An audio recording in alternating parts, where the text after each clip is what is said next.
Did you? Local experience or what? Shop local. Is that what it's called? I don't know. I bought a few pair there, yeah. Dreads? Yeah. Hippie Eric, yeah. I hear he's pretty incredible at that. Yeah.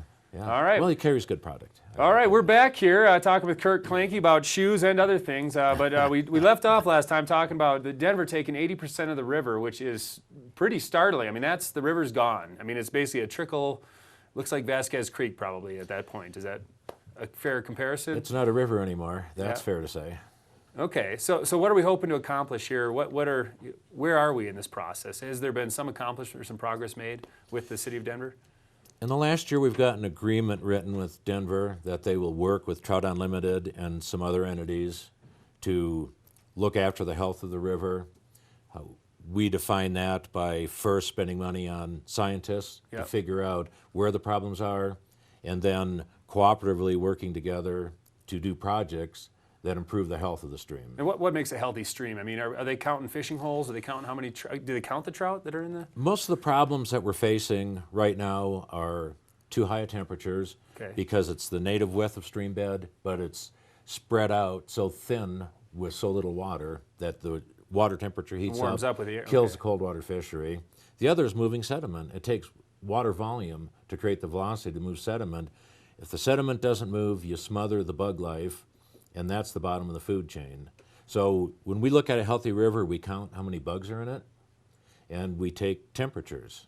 So we've been doing that for years, and that's some of what's brought Denver around to working with us, is we now have scientific data that shows the river needs help. Sure, and what's eating the fish? You know, you said the bugs are the lowest of the food chain, and you got the fish eating the bugs. What are some of the animals that depend on?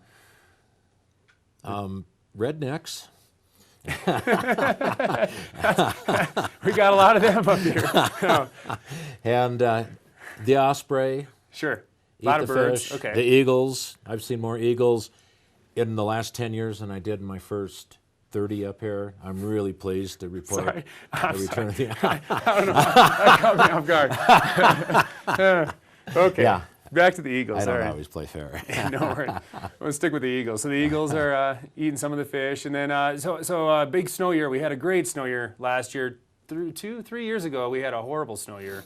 I mean, is Denver taking less water when we have those situations, or they take their legal allotted amount in a bad snow year or a good snow year? Okay, so if there's no snow melting on the hills, they're still taking their 80%, and it's not getting That's replaced. correct. Last year you couldn't tell that because we had so much water. And when we get that kind of water, it floods out of the banks and makes those wetlands plants healthy, and that keeps the wildlife healthy. Yep. It's more than just about fish. Fish are just an indicator species. Okay. Really, the entire watershed's driven by how healthy the river is, and that's what we're trying to do. We're fighting for a watershed, not just fish. Sure. Now, you've been fishing for, I would assume, 44 years up here. Pretty much so, yeah, in these rivers. So a lot's changed. Lots changed. Were you fishing the Fraser River heavy when you first moved here? Not real heavy, okay. But I had a heightened awareness of how good the fishery was. Have you noticed a decline in fishing quality, or have you noticed an increase due to some of the, other? Mostly I've noticed a decline caused by temperature and caused by heavy sediment deposits that are killing the bug life. And also when you get warm temperatures and heavy sediment, you get weeds and algae growing where they've never grown before. So I've seen a lot of change. Yeah. Well, thanks so much for being on the show, Kirk. If people want to learn a little more about Save the Fraser River or about just the water in general, we do offer a great special on our channel here, the Mighty Colorado River Project. They can see. What are some other venues that they might be able to?